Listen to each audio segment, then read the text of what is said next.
All right, good morning, everyone, and welcome to the webinar. I wanted to go over just a few little housekeeping items, and then we will be passing it off. Today, our presenters are Rob Tieman, Matt Swanson, Devin Robertson. They're all from the Project Management Office, as well as Sherry Eagle, who is from the Construction Division. This is a repeat of the September webinar. So we are recording today's webinar, and we will be posting it online. But we hope that you stay with us and also have some really good questions for us today. Okay, so just for the quick housekeeping, so at the bottom of your screen, you should see a box. I have it highlighted here in red. Please make sure that your microphones are muted. It should have the little microphone that's red with the line through it. Please make sure you're muted. We have over at the bottom right corner, you can see the participants that are logged on as well as the chat box. Please be sure to pull up the chat box. We are going to be posting a link for a video for you to go watch, and then we're going to be regrouping to discuss it as well as cover a few other topics in Nvap. But we're going to be posting that in the chat box. So please be sure to click that so that you can see the chat box on the side. Okay, we're not doing polling today. All right, and so if you have any questions, please be sure to utilize the chat box. And we can, if we need you to elaborate, you can definitely, you'll have the ability to unmute yourself as well. But again, we really hope that you brought some good questions for us today. And with that, I am going to stop sharing my screen and pass it over to Rob Tieman.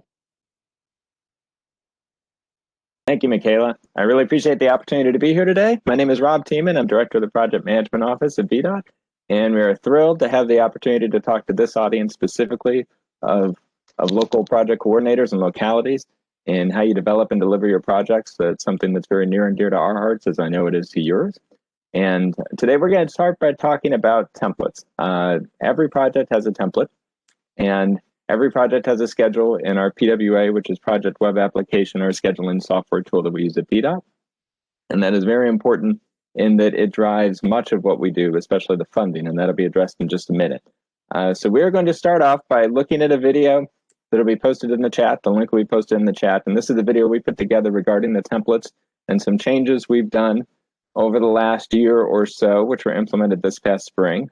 And the intention of that, which we'll touch on in the video, is really to bring some balance to how the templates are designed as far as what reality is versus the expectations to drive progress. So we're going to break for 25 minutes from this call and let you watch the video, which is about 21 minutes. And then please come back because we'll discuss it, as well as touch on some additional issues with Devin and Matt. And Sherry will touch on the delivery side of the house, which is very important to you as well. So with that, I will break. And please click on the link, and we will see you back here. It's 10:25 or 10:06, excuse me. So maybe get back at 10:30 if you would. Thank you very much.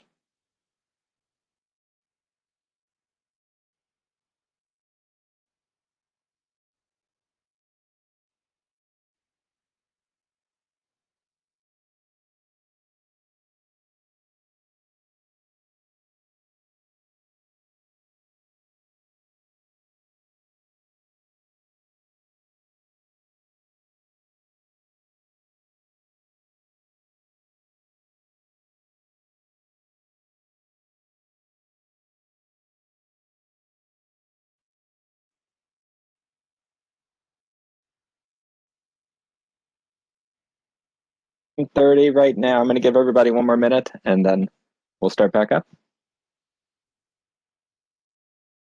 We put that together last spring when we released the new templates, and I still think a lot of the information there is just as useful today as it was the day the templates were implemented. And I want to highlight a few things from the video. The first and maybe most important is for our program to be successful in VDOT and for your program to be successful in the localities, we share some very common goals. And that requires a very successful and cooperative partnership between us and you, between VDOT and the localities, in order to develop and deliver our programs. And we share some very common goals of being on time and on budget with our projects, which make a direct and meaningful impact the societies and the communities in which we live, work, and play. And that is very important to me, and I know it's very important to you, and very important to all of us on this call, and to those that work on our behalf in our respective agencies. So I just wanted to underlie all the discussions with that context, that we form a very unique and special partnership between us, and we're here to help you in any way we can. And with that, I'd like to touch on just a few other issues that came up within the video. The first is the schedule, that there's one schedule, and I think that's really important. You can certainly keep private schedules or different schedules if you would like. I would highly encourage you to not. PWA is the project schedule, and that is so important because that drives when the money is available for you to spend in our 6-year plan. And so relying on a different schedule really puts you at some risk of there being some uncoordinated issues that come down the line. Wherever you can, rely on that single schedule. That's what's used in dashboard, and more importantly, as I said, that's what drives the funding within the 6-year plan to make sure you have the right money in the right place at the right time, which is so important. I'm going to share my screen real quickly. Hopefully this goes well.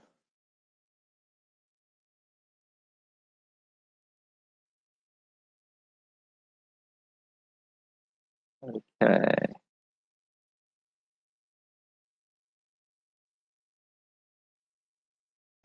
Everybody see it? Fantastic. Okay. I wanted to touch on the triple constraint. This is Project Management Fundamentals 101, and I know you all probably know it, but it's certainly worth hearing again.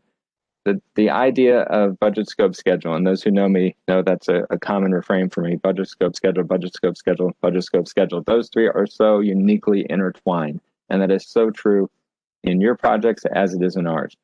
And that translates also to the budget side of the house. And I wanted to touch on this on the right side of the screen here, this little circle here. This is kind of a continual routine you should be going through and repeating throughout the life of your process. Confirming the scope, monitoring the schedule, updating the estimate, and then verifying the budget. And these directly relate to the iron triangle of budget, scope, schedule. But you need to confirm the scope. Are you still designing a project to solve the same problem and the same solution with the same constraints? What are the risks, and have the scope changed? You need to monitor the schedule. You need to update the estimate, and you need to go back and see if you have enough money. And that is really important to do that on a continual basis. And I'm going to show you a real life example. I've hidden the names to protect the innocent, as they say, but this is a real life project. And if you look at this is our PCS system, and this is just a schedule history of this particular project. So you can see it was pre-scoped in July of 2015 at $58 million. The scoping occurred about 2 years later, which was a very long time. It remained at $58 million. It went through PFI and public hearings, still at $58 million. Then they did not submit an estimate at FI or right away. And final submission right before advertisement in 2019, it came in at $77 million. Now, there's lots of reasons why this may have occurred, and some of which may have seemed very reasonable at the time. Perhaps they thought that was the real estimate. Perhaps they didn't want to spend the time to go back and redo a complete or detailed estimate. Perhaps there was a desire not to have others realize that the project was short on funds, so they would continue in hopes that things might brighten around the corner tomorrow. But as I mentioned in the video, denial is not an acceptable option to deal with risk. It may be that this project manager earlier in the project realized or thought, I'm not going to be here when it goes to advertisement, so it can be someone else's problem to deal with. Regardless of the reasons, this is a bad day.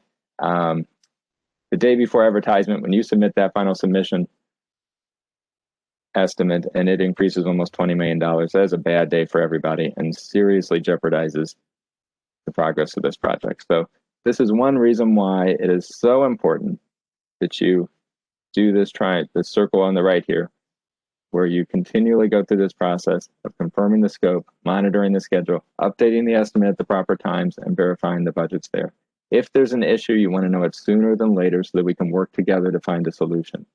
But this is not a good way to be. And lastly, I wanted to touch on dashboard tasks before I pass it over. This is a slide on the video. I think it's an important slide to emphasize just once again the different kinds of baselines. This is something we deal with every day, and you as project managers, you're impacted by it every day, whether you realize it or not. Baseline 1, which is a preliminary or initial baseline, those are set by the template. And those are those first 3 tasks for local project or the project agreement, authorizing PE, and project scoping. Those are set by the template. They are what they are. We feel they're very fair now. Most of the projects are meeting it, and you're in a great position to do that. But those are set by the template. After scoping, you have complete control of what you want the rest of your schedule to be. Now, that doesn't mean you just blow it out for arbitrary, comfort. That hopefully you'll make your schedule. It should be based on project management principles of the risks you identify in scoping. How do you convert those qualitative risks to the quantitative time and money to make adjustments in your schedule and budget? That's really important that you control this baseline too. So before you close scoping, take advantage of that. If you don't, you're really doing it at your own risk, and you will live with the results on dashboard. With that, I'm going to turn it over to Devin. He is our assistant director of the PMO, and he's going to touch a little bit on change management, which is so important. So let me stop sharing here.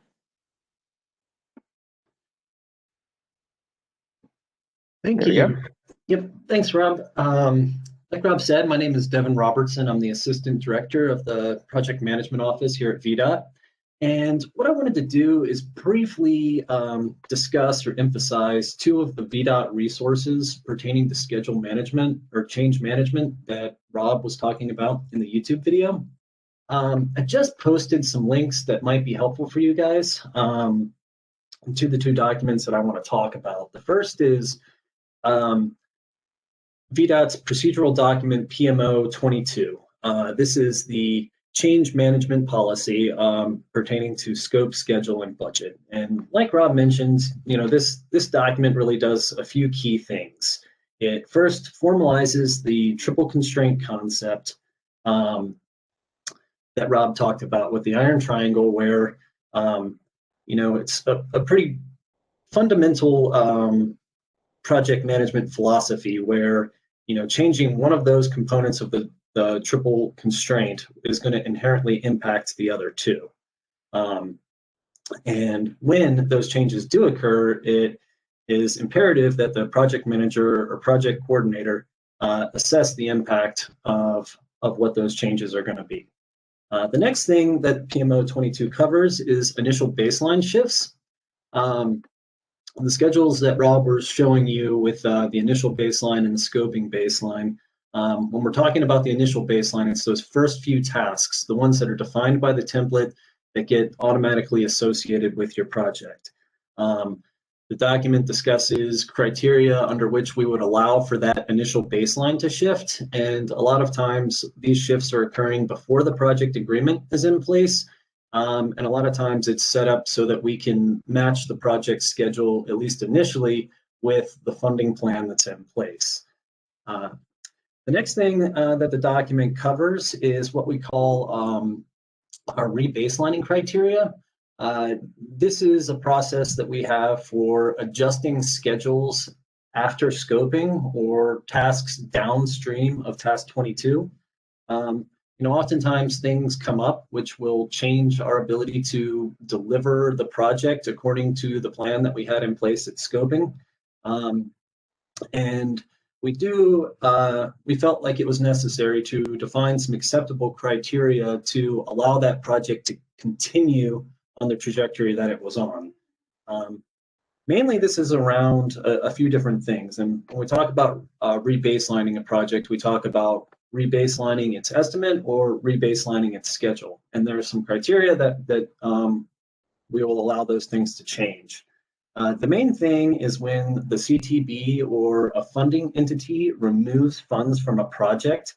When that happens, it's kind of a hard stop in some regards. If our right-of-way funds aren't available, we cannot proceed with procuring the right-of-way necessary for a project, and we won't be able to meet that schedule that we had in place. So, a funding removal would warrant a schedule and an estimate rebaseline. Other criteria would be if the administration of a project shifted from VDOT to a locality or vice versa, that would warrant a schedule rebaseline. And then the last criteria that we would allow for a rebaseline would be a betterment being added to the project. Not only just adding a betterment, but a betterment that's entirely funded by the locality. We would allow that to adjust our estimate baseline. The next resource I wanted to talk about was the PM 102 form. This is VDOT's Project Change Control form. This is a required form for VDOT administered projects, and some localities might have adopted it as part of their own procedures. Like Rob mentioned, if you don't have a document that you guys use to record project changes, it might be something that you'd want to consider. What this document does in the VDOT world is it basically, whenever something changes on a project, it forces the project manager to think about how that change might impact a few different key areas. On the form, you will see that it talks about you need to describe the changes in terms of your scope, your budget, your schedule, the quality, and resources. And there is a approval process built into the form to make sure that those changes get incorporated into the bigger picture of how VDOT manages project development. Approval authority in the VDOT world for Tier 1 projects is given by the district project development engineer, and for Tier 2 projects, the approval authority lies solely with the state location and design engineer. So those were the two things that I really wanted to put an emphasis on. And with that, I wanted to pass the torch over to Matt Swanson.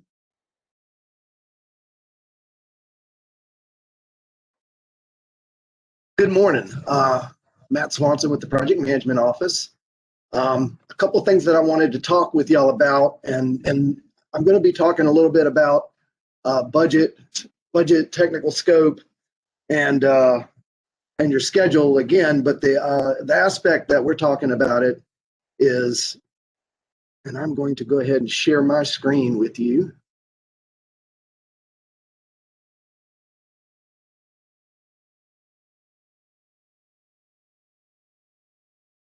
Hoping that y'all are seeing this as you were. Let me flip it to the other one. Apologize, just bear with me one second.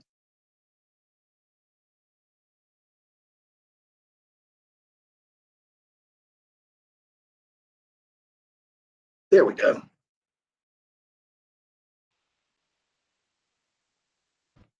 All right, what we're talking about basically is some of the nuances within the VDOT systems that feed the dashboard. So when you as a locality are communicating with your project coordinator about that you're complete, you're done, you're ready to close out the scoping on your project, there's a couple of things that we want to make sure that you're keeping in consideration. First off, the technical scope, as Rob addressed it, are you addressing the problem or solving what needs to be done, filling the gap, covering whatever the requirements are that you're trying to fulfill with this project. We encourage, it's not always required, but the use of the PM 100. That is your project scoping form. One of the main things we encourage the use of this for is within our own agency, it helps keep us in compliance with all federal, state policies, rules, laws, all that regulation. If you've gone through and assembled all the information that you need to fill out that PM 100, you are probably good to go forward with a legitimate project that will still be able to maintain state and federal funding. It also addresses, all our compliance with environmental and any other regulatory agencies or things that we have to comply with when we're going about building these projects. We encourage the use of that PM 100. If you're not familiar with it, please feel free to give us a call or the local assistance folks. Michaela's team's well versed with this form also. All right, moving forward, the estimate. The VDOT stores and maintains all our estimates in what is called the VDOT Project Cost Estimating System, or PCES. This is pretty critical because the day that you declare that your scoping is complete, you have to have an estimate in that system. So we're trying to explain this nuance, because when this comes out on the dashboard, if you don't have the estimate in the system on the day that you said that it was closed or the day that the scoping actually occurred, you could end up missing information, which causes dashboard to go red. So even though you might say you finished scoping, say in August, but you didn't get all the information to your project coordinator until today, he has been encouraged to key today as the scoping date. The estimate, that's when he's got the technical scope, and that's when he's got the schedule all in the systems that it needs to be in. Now, with that being said, yes, you might end up red if he's closing scope late, but you'll quickly be able to recover, and you're not going to be in, because of the backdating scoping dates, it was causing quite a few of the locality projects to be red for estimate, and then they're going to be red for estimate for the remaining life of the project. So sometimes it might be worth being a little late on scope so that you can assure that you've got the right schedule, you've got the right technical scope, and you've got the right estimate, because that's what you're going to do going forward as you establish these baselines. And again, like Rob had said, the schedule, that's all kept in our project web application. It's when you actually put, your project coordinator at VDOT actually puts in the end date for task 22, that is the date that the baseline is created, and the budget is set for your project on dashboard for the remainder of the project.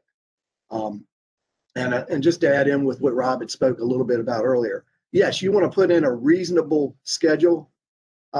Remember, they're funding to the schedule that you communicate in the system. So if you artificially say you don't want to go to ad and push it out multiple years, and then you come in early, you may still not be able to advertise because the funding might not be available until the date that was communicated that you intended to go to ad. So you don't want to put a project 2 years out and then deliver it 2 years early and expect your money, because the money might not be there at that time. So that schedule is so that all the resources can be aligned in the right place at the right time to make all these programs work and to make these individual projects realistic and doable. So with that being said, just got a quick picture of what the dashboard looks like. If y'all aren't familiar with it, this is just a generic project. These are the tasks that are generally tracked in local assistance projects. We said task 22 in the dashboard, that's referred to as determined requirements. So that's the closing of, that is the scoping. At the end of, when the actual dates appear here, the remaining schedule, the 52, the 69, the 80, the 84, all those remaining tasks, the dates that you have set, that you communicated for those, that when you intend those items to happen, are what you get baselined on. The budget, which is down here, is also what is in the system on the date that is entered for the actual finish of task 22. And I didn't know if there were any questions pertaining to this.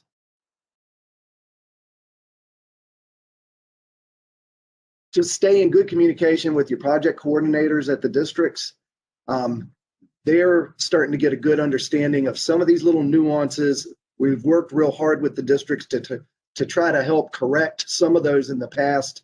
You know, the new measures of performance came down and not everybody fully understood them. So there were a lot of legacy projects that were not quite in the right place. But as we've gotten more time working forward with these, people are starting to understand how it works. What is the real measure? How do I achieve a success? And what needs to be done to keep these projects moving and on target. And I didn't see any questions over in the chat, so I'm going to flip it back over to Rob and to close out with the PMO office. Thank you. Thank you, Matt, and thank you, Devin. Appreciate that additional information. So as you all can see, we're very concerned, of course, mostly with you developing, delivering your project, but we want to make sure we can help you all ensure the dashboard is reflecting the most accurate data that it can. And we just hate to see people be unduly penalized on dashboard just because of they missed certain things or missed clerical things or didn't take advantage of opportunities that were built into the system to allow them to position them to success, both in delivery, development and delivery of the project and on dashboard. And of course, we've talked a lot about development. Delivery is just as important. The main goal with any project, of course, is to build it. So we're going to transition to Sherry Eagle, who's with construction, that's going to talk about Nvap.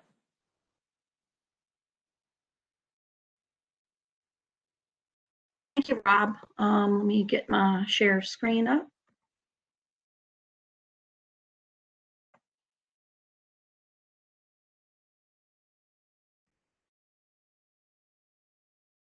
All right.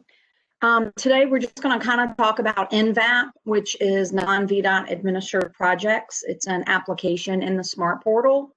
So what this does is, as part of the new dashboard, all projects require monthly updates throughout the construction phase. This ensures the transparency of the on budget and on time project performance and the delivery side of the project.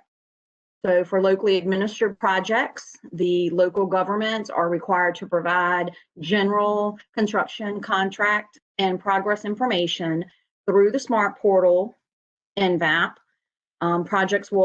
What happens is that once a project is awarded, it automatically rolls over to Nvap. So once your VDOT project coordinator enters an actual award finish date in our PWA schedule, what will happen, that project will automatically roll over to Nvap. So what happens, this is just a view of the project delivery dashboard. So that as you're entering the information into Nvap, it will auto-populate the information into the project delivery dashboard. So delivery on time, we measure that for delivery. It measures the performance of completing the project milestone from the time the contract is awarded through completion. Projects are baselined once the original contract completion date is entered into into Nvap, sorry. So once a locality goes into Nvap, once a project rolls over to Nvap, the locality will get an email letting them know that it is time for them to update Nvap. So once you get that email, you can look at it. If a notice to proceed has not been issued, then you probably don't have the information to put in Nvap. So it's very important that you have your contract with you and you have your notice to proceed in front of you so you can complete Nvap. If you do not have a notice to proceed or have not issued that, then I would not fill in the information into Nvap at this time because you won't have the information that you need. So once you have it in the notice to proceed and you enter the original contract completion date, that is when you're baseline for your on time. Project will remain green if you finish on or before that original completion date, and if the current contract completion date is less or equal to that original completion date. And we'll get into some slides here in a few minutes to show where these dates are coming from and how you enter them into Nvap. And currently on the VDOT administered side, we target a minimum of 77% for on-time performance.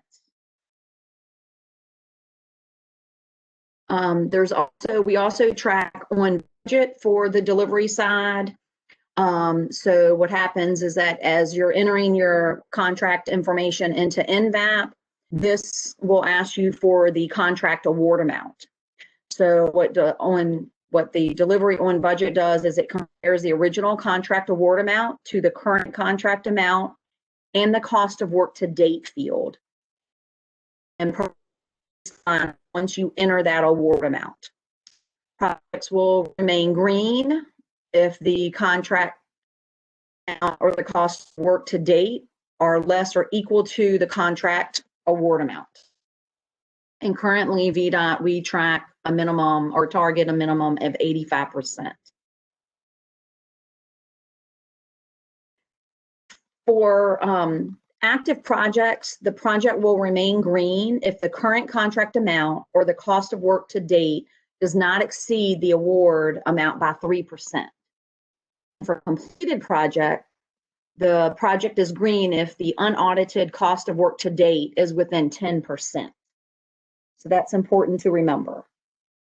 And then you have yellow. For active projects, the project is yellow if the current contract amount or the cost of work to date exceeds the contract award amount by 3% to 10% for construction contracts, or 3% to 25% for paving work contracts.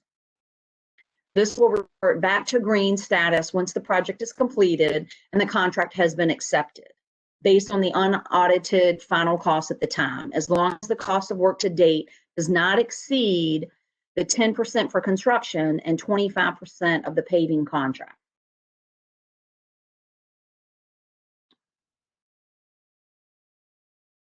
So once the project is into Nvap, we recommend that the localities within 10 business days issuing their notice to proceed, they go into Nvap and update the information. And this is like the initial data. So you're going to type in the type of work, the construction company's name, the original contract completion date, the current contract completion date, contract award amount, the current contract amount, and then the cost of work to date.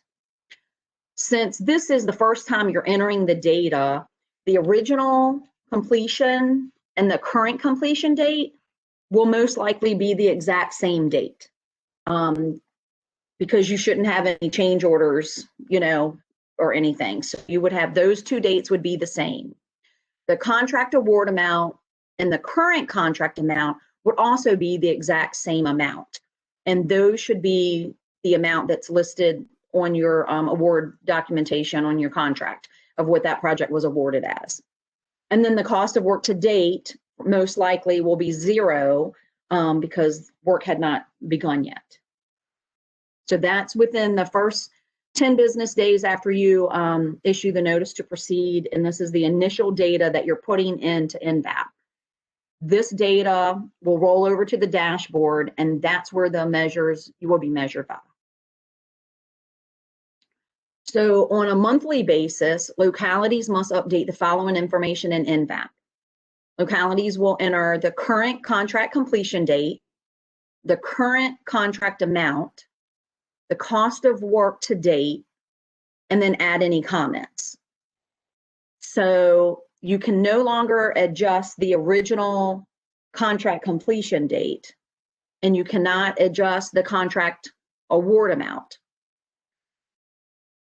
As you're entering the current contract completion date, that could be the same date. If you're on schedule, then that will be the same exact date as your original contract completion date. If you're ahead of schedule, then you can change that date to be earlier. If you know you're running behind schedule, then you need to update the current contract completion date to be your later date that you know that it's going to be completed by. Or if you already have an existing change order, you need to put that date there. Same for the contract award amount. That amount cannot change, but your current contract amount, if nothing has changed, there's no change orders, then it would be the exact same amount. If you have an approved change order, then you would update the current contract amount to be what the change order amount is on there, to be included, over and beyond the award amount. And then for the cost of work to date, that will be the approved invoices that you have paid out to the contractor. So you would not complete or do not fill in the contract acceptance date. That's coming up later, but that field is not to be filled in yet.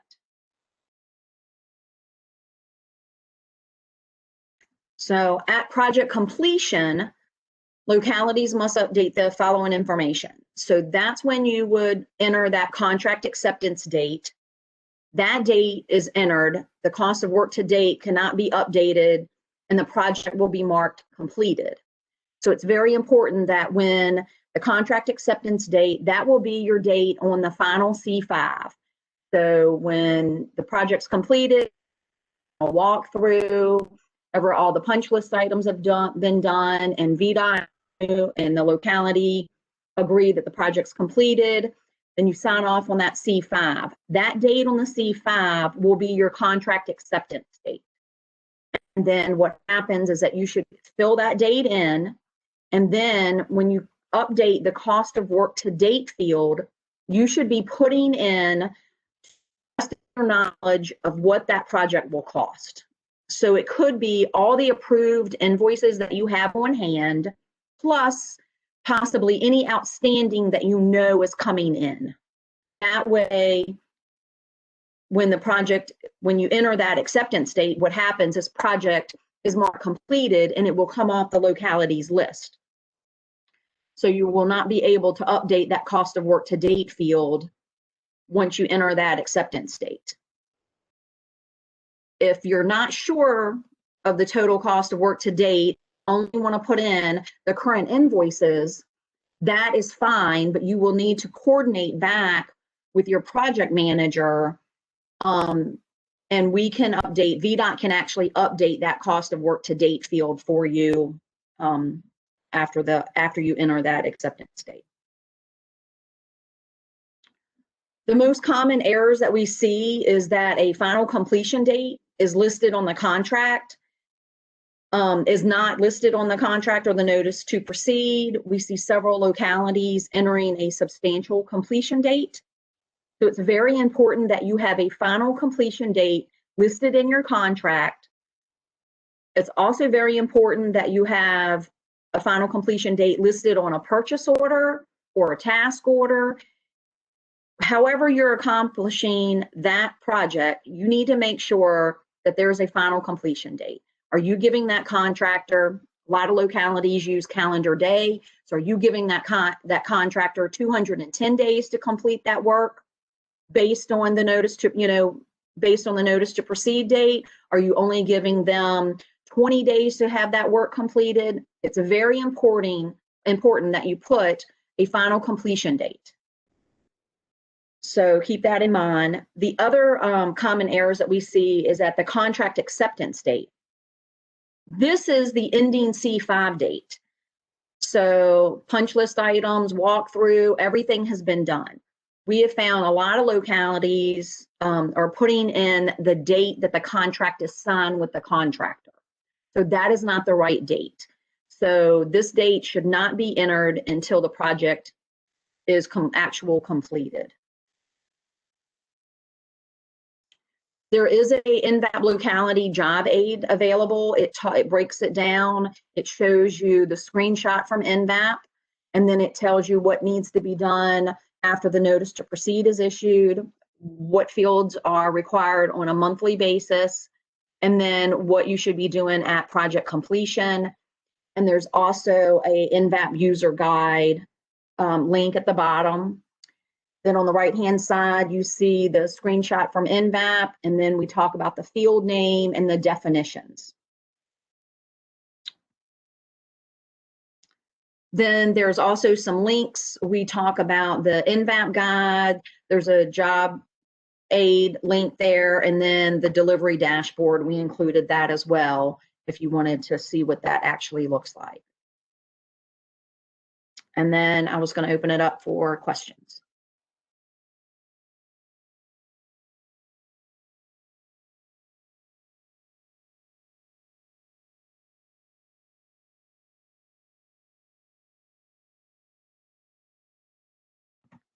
So I see a chat. If you enter the wrong date, so what happens is if you enter a wrong date on the original contract award, because that sets your baseline, if you actually go in there and you enter the wrong date, what you need to do is you need to contact your VDOT project coordinator at the district. You will need to submit to them your copy of your contract and a copy of your notice to proceed. They will review that and they can send it to me. Once I review it and confirm, then I can actually update Nvap for the locality and fix that information.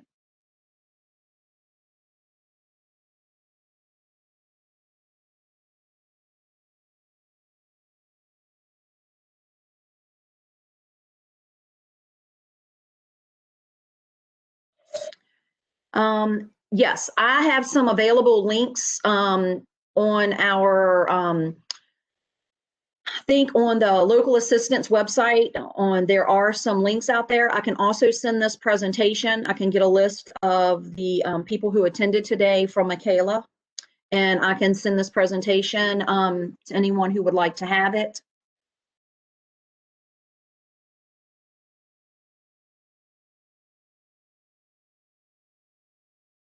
I think that's all the questions I see so far. Do we have any more?